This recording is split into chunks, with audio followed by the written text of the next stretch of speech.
What's up, everyone? It's Orange Sharif here with Konnex TV, episode 29. I have the amazing Andrew Sallee today. He's a great friend of mine. We met a long time ago, but he's a powerful person. He's a mover and a shaker, someone you got to know. Today, our guest is Andrew Sallee. How's it going, Andrew? It's fantastic, my man. Thank you for having me on. I'm excited. We really appreciate that. I've looked into your background. People are so curious to know who you are and how you got to where you are and the type of success you have. But let's start with your background. Where did you grow up, and stuff like that? I'm Midwest, so I grew up in Illinois. My town is considered Quad Cities. Anyway, small town, 475,000 people. Grew up very poverty, moved dozens of times, 4 high schools, 3 junior highs, lived in a trailer park, got into a sales job at the age of 20, sold windows door to door. Wow. That was a crazy start. But at the age of 20, I made $102,000 net income that year, but knocking door to door to sell windows for $600 and $800 a window. Mm-hmm. Did that for 7 years and then read Rich Dad, Poor Dad. That changed my entire life because I was making good income, but I knew I bought the big house, the Corvette, the Wave Runners, all the toys. But I knew if I had gotten hurt or anything, my income would go away. So I read Rich Dad, Poor Dad, and then I was a 1099 salesman from 20 to 27. But then I decided to start my own company, going from working 30 hours a week to literally like 130 hours a week. Wow. And at 27, I was making in the neighborhood of 300,000 and taking 2 months on vacation a year and working 30 hours a week. Who quits that job? So, and then I had some savings back then in mutual funds and stocks and bonds, started the company. First year out, did 1.3 million, made literally like nothing, invested my life savings, sold all the toys, and then bought my first piece of real estate, 18 years ago. And that was a $55,000 single family home. Rented it out, but that was my first step, and then bought a duplex and fourplex and kind of expanded from there a little bit. Wow, that's incredible. Just coming from selling windows and door knocking, my God, what are the skills that you learned, even though it was a very, probably low paying position compared to what you have now? What did you learn from door knocking? Did you learn sales? Did you learn rejection? I was going to say, the answer to that. It was absolutely, who has the guts to go knock on a guy's door at 5 p.m. in middle of nowhere and say, can I sell you a window for $1,000 a piece? And hopefully sell all of your windows for $20,000. Oh, and finance your window project for 20 years. So you learn determination, you learned, rejection, but really more than anything was persistence. Like I learned sales skills back then, and sounds funny, but I still do it today. So we had a sales book, and I read that book and recorded it back then in cassette tapes. Mm-hmm. Don't laugh, but in cassette tapes, it was just a 20-page sales pitch of what I would do if I got them to allow me into their house. Because I started in high school as Kirby Vacuums. And I listened to that because every day I drove an hour and a half to a town or little towns around. And I listened to that all the way there. Mm-hmm. And then let's do it all the way back. So it was a lot of education, just self-education. Back then, it was self-education just on being able to close sales. Mm-hmm. And then just obviously broke every record they'd had. Everybody was mad at me because I was, the 20-year-old kid buying a $200,000 home and brand new Jeep Wrangler, a Rolex, and brand new Corvette and all the motorcycles and skydiving every weekend and playing golf every weekend and spending a month in, Hawaii or wherever. But it was determination and just saying, I'll do this no matter what it takes. So, and at the age of 27, when I read that book, 27, 28, I was just like, well, how much money do I make while I sleep? And then that's when I changed completely. Wow. But you take enough no's, you learn how to just push through it. So the learning through the rejection stuff taught you some valuable skills later on in life. And do you think coming from a tough background, poverty background, did that make you want to hustle more than the average person? Of course. Going into my childhood, not to get into that, but we were very poor, and significance had always mattered to me. And to be honest, when I was young, the coolest thing was the cool kids had Guess jeans, and I remember Reebok shoes, and I just wanted that. And I sold rocks door to door. My brother helped me pick the rocks by a railroad track, and I sold rocks door to door. And I bought my Guess jeans and I bought my Reebok shoes, and I got to be cool. And I detasseled in the summer and did paper routes. And I took out my first car loan at the age of 15, co-signed from someone else. And I made payments on that car for $84 a month for 12 months before I could ever even drive the car. So I would just say consistency of persistence, but also I was reaching for a little bit. I didn't like living in a trailer park. I didn't like wearing, hand-me-down stuff, but I figured if I want it, because my parents didn't care about that, and they were very, very religious, Baptist background. My dad was a pastor. My grandparents were a pastor, and they believed if you ever had wealth, you go straight to hell. It's the old eye of the needle and the camel the eye, however that goes. But they've always believed that. So that was a challenge, but I didn't believe that. So I kind of just chased bigger dreams, and honestly was willing to do whatever it took to get there, and still hustling today. Just the difference is zeros. Yeah. Wow. That's such an incredible story, Andrew. You've been through so much. Did you have mentors at any point in time, or were you seeking mentorship? A lot of the audience looking for things like that. Who were your first mentors in your life? Family? So my first mentor was a guy by the name of Tom Rudbeck in the real estate department. So in the sales department, my mentor was Jim Mirando, and he taught me how to sell, anything to anybody, anytime. He told me every avenue in sales, and I learned everything. I needed to be him. Those guys that were selling at the top drove brand new Jeep Cherokees and Cadillacs back then, and had Rolexes, and hell, we did options trading. To be the cool kids, you had to make, a couple thousand a week to 5,000 a week to play ball. So then so that was my coach and mentor still to this day. He taught me everything I knew about sales.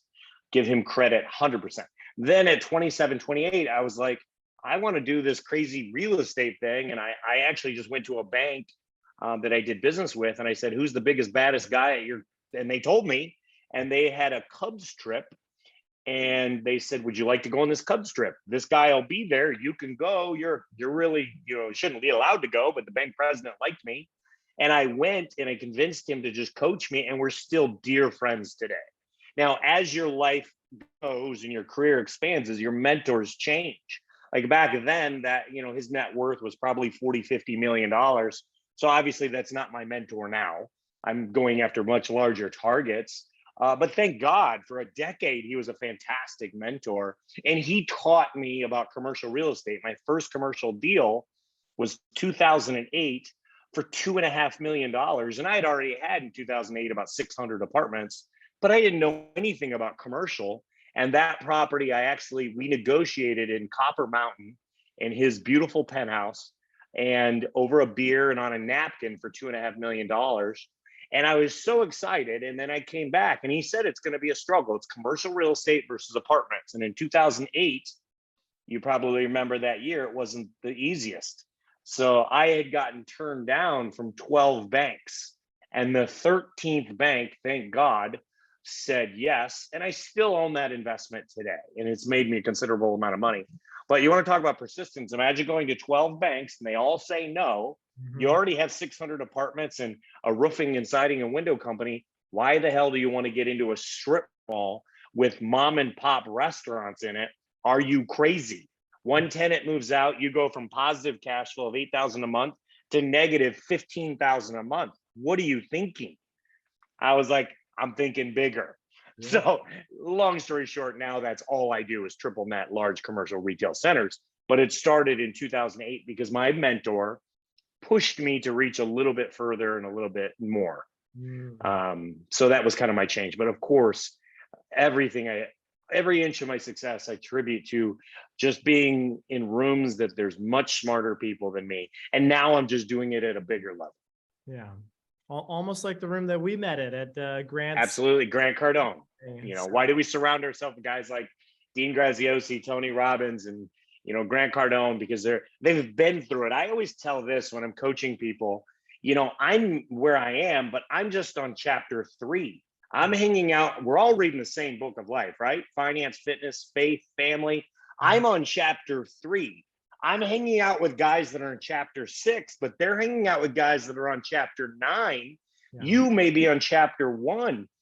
And I'll be honest with you, attending 12 to 15 masterminds a year. I've already done 7 masterminds this year alone. It's August.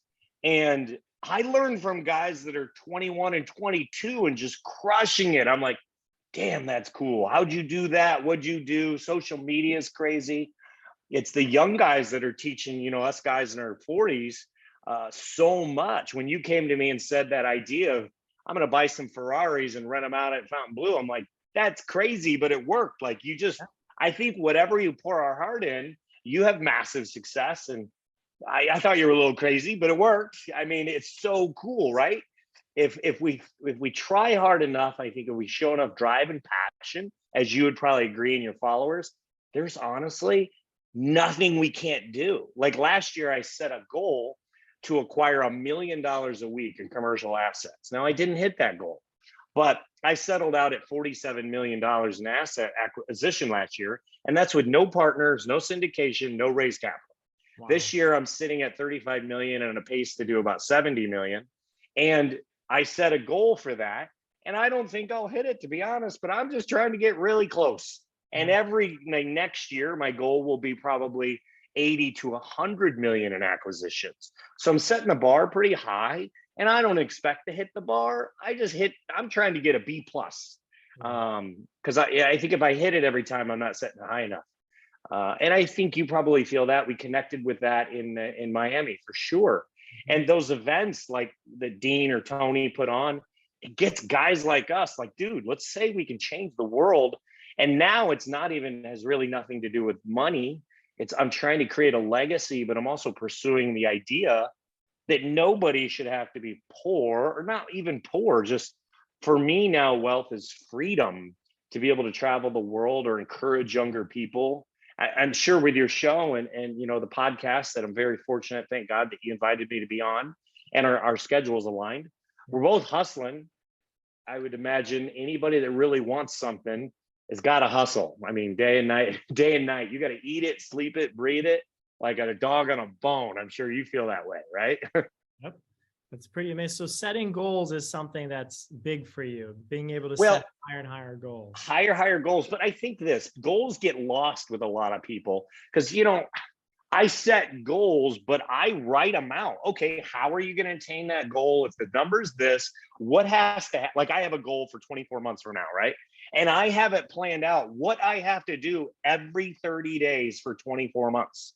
Do people do that? Or did they just have December 31st go, I want to make $1 million and then forget that by February? I have a goal of exactly what I will earn and what my assets will be in 36 months, if you want me to pull it up, 32 months, 18 months, 12 months.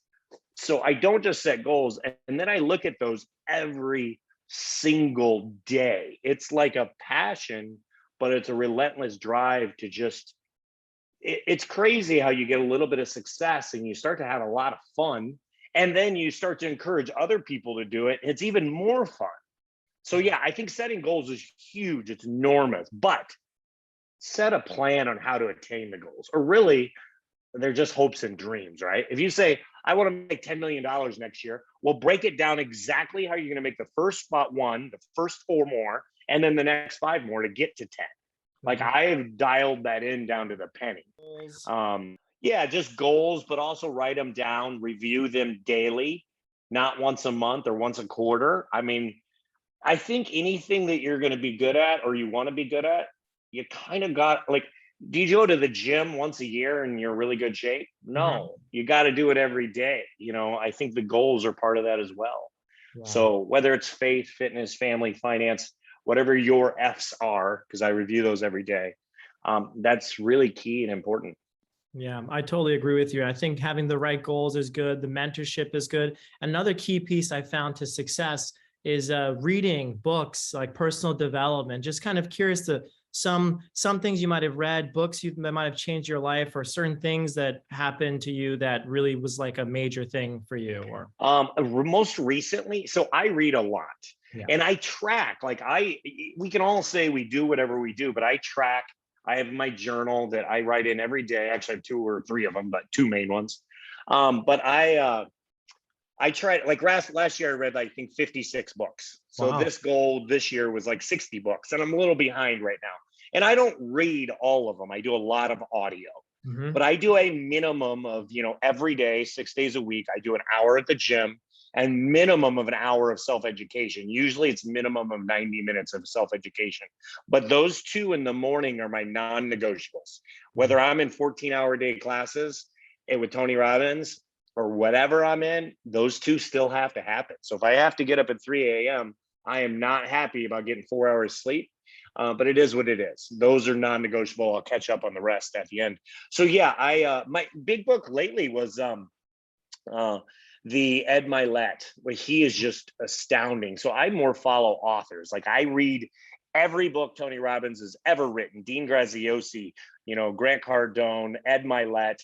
Ed Milet, The Power of One More, amazing. The Outwitting the Devil. Think and Grow Rich, empire of books. I mean, who can't read Think and Grow Rich 4 times a year? You're crazy not to. Yeah. But I got a lot of books that I love, but I try to read a book a week minimum. And, a lot of times that's only like 4 or 5 hours of listening. People are like, you're crazy. I'm like, if you can't squeeze an extra 45 minutes to an hour a day of listening for your better future self, that's on you to reevaluate your plans and goals and your lifestyle. Yeah. I mean, I get it if you have kids and, a wife and you're crazy busy, but busy is also a limiting belief. Like I'm pretty busy, but I still squeeze 3 hours a day between the gym and self-education and get everything and 12 to 14 masterminds a year. Wow. I mean, I could say busy to a lot of people, and I'm running a $128 million portfolio. So I'm busy too, but the things that matter, such as my hobbies. Now, I'll admit I've dropped back on golf this year because I've just got so many other things on the plate. So I'm slacking there, but I know it. So it is what I really wanted to get my helicopter license this year, but I'm working on my twin engine license instead. So I know we got to have goals and stuff and plans, but sometimes we got to put the most important. And my most important is commercial real estate, and like-minded circles. If I'm the smartest guy in the room, we got problems. If I'm the richest guy in the room, we got problems. So I have invested consistently since February into a love coach. That's 1 hour every Thursday, non-negotiable, 4 hours a month. I have a financial coach through Tony Robbins' program. I joined the Platinum Partnership, 1 hour every Thursday, non-negotiable. So obviously I want to find a wife and I want to be successful. So those 2 hours a week are non-negotiable. So 3 hours a day.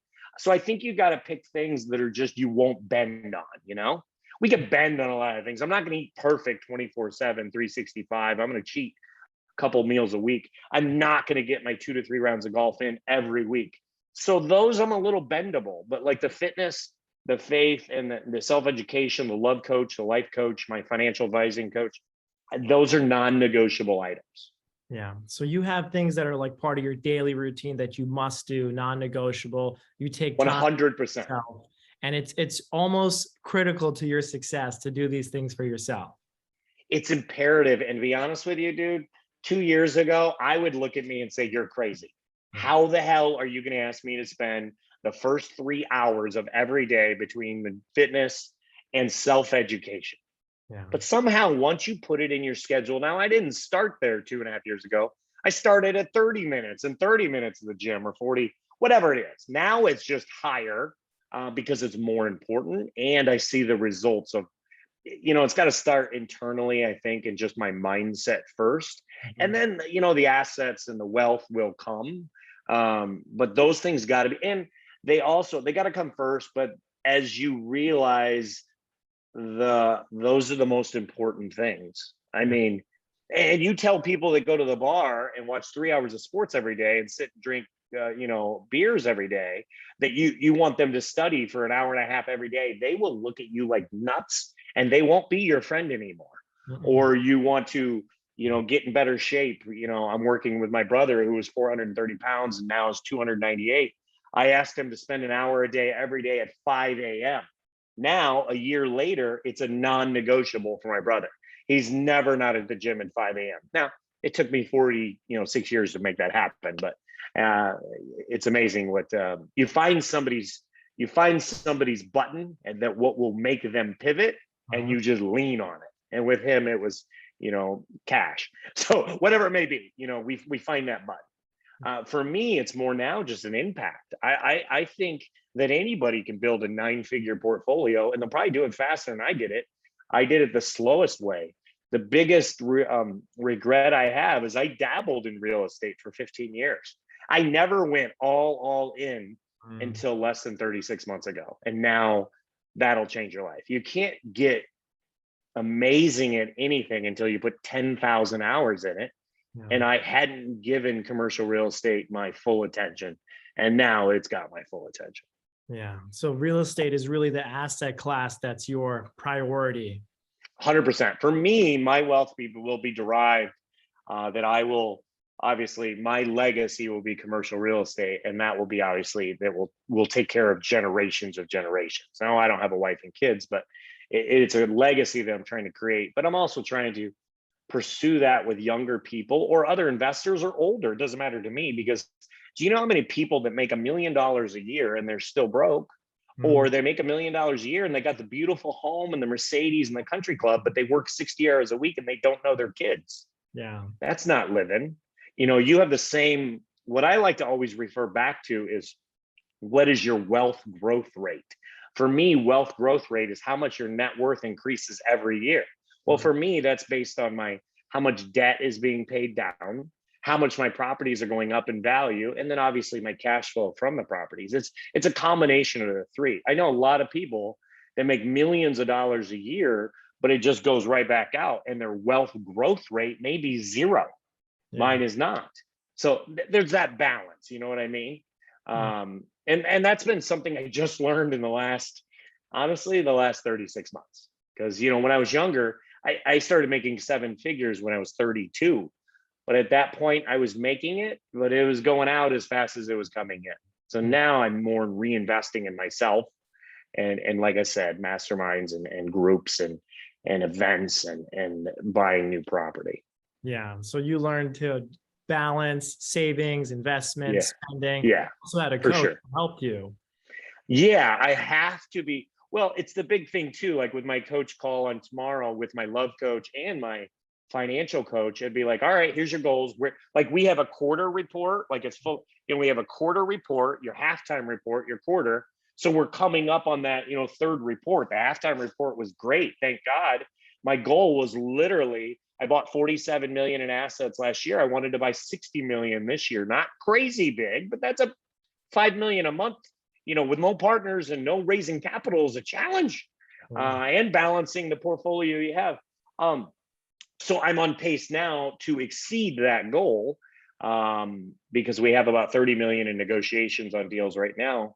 But I think it's somebody to say, not you're cool. I don't want anybody to tell me you're cool. I don't want anybody to tell me they like me because whatever I have. I want them to say, dude, you're slacking in this department. You could do a little better in this department. You could do a little more here. Maybe you got to get 2 rounds of golf in at 5:30 a.m. when it's dark out to match that goal. And that's what he says to me. Like, dude, did you need that cheat meal on Sunday?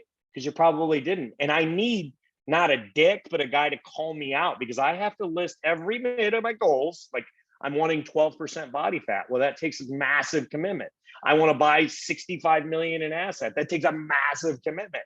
And I need somebody to go, dude, you got to step it up and maybe get up a little earlier and go to one more event this year because you're behind. You know what I mean? We all have people that tell us what we want to hear. I want to be told I'm pretty too. I want to be told that, I'm cool, but I'm not. I'm not there yet, but every day is a challenge.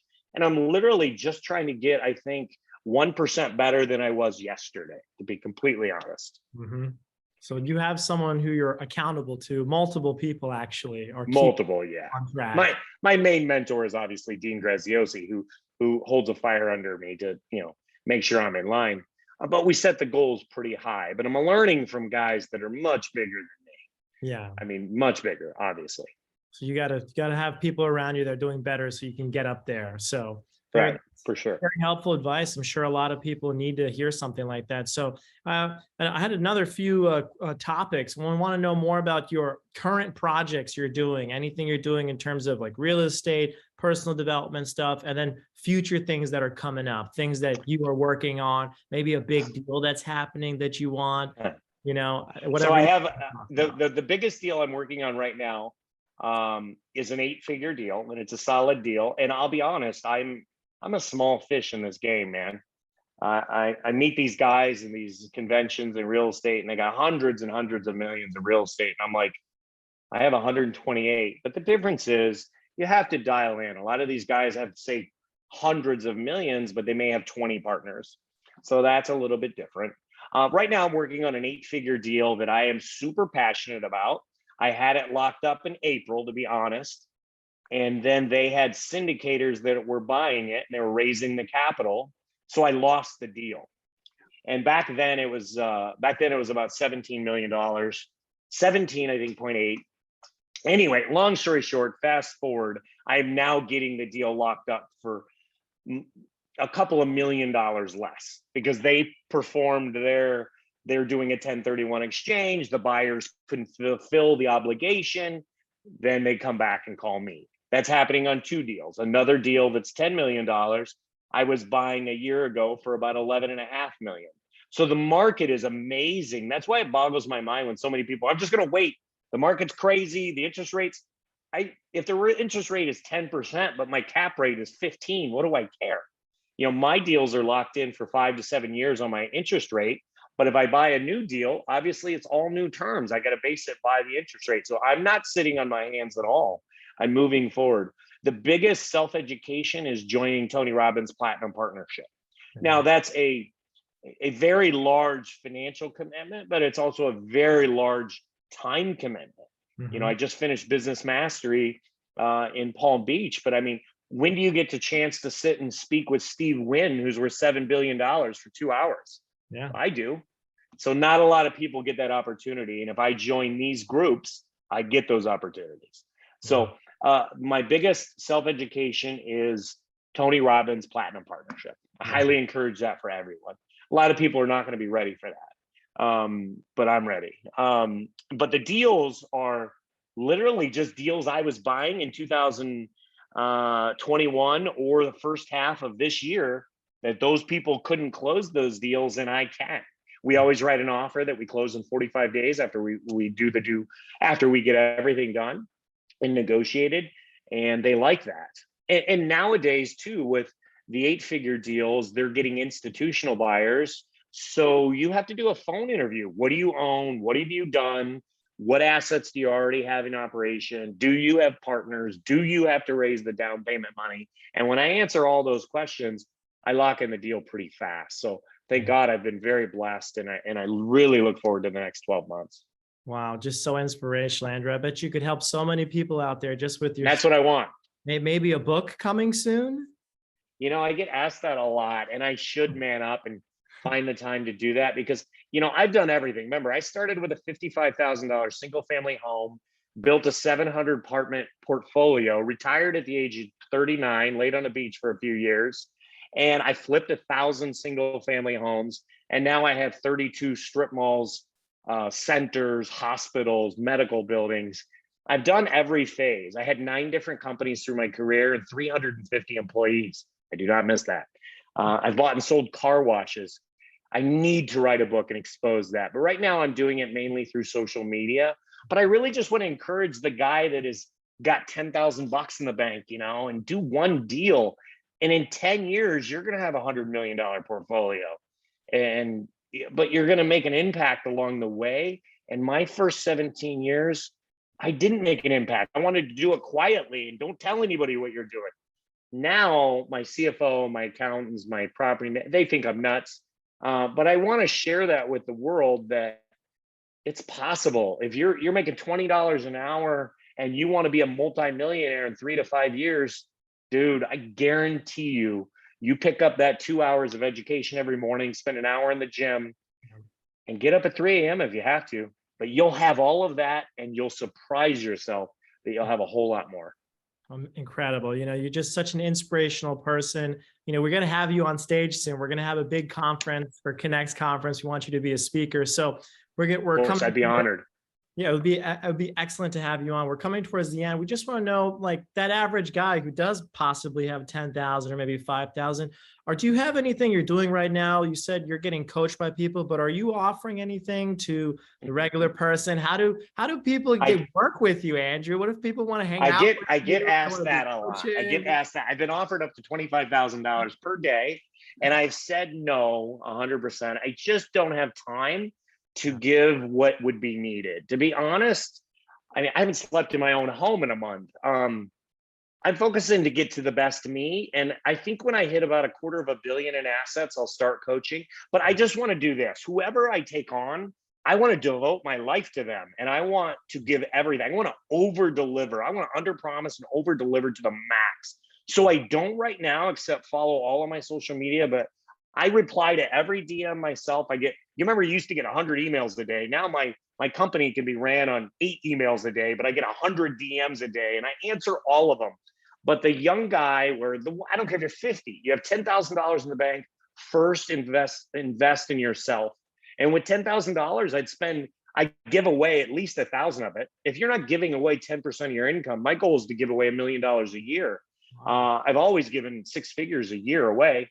But invest in yourself, give away more money than you ever have, and God will just give it back. It's crazy. You cannot outgive God. But anyway, I would invest in yourself, in books, self-education, get in rooms of other like-minded people that are doing what you want to do, but also make sure your mentors are living a life that you want to live. I know a lot of guys that make a lot more money than me, have a lot more wealth than me, but they work 80 hours a week, or they barely know their kids, or they can't. I could go spend a year in, let's say, Fiji tomorrow.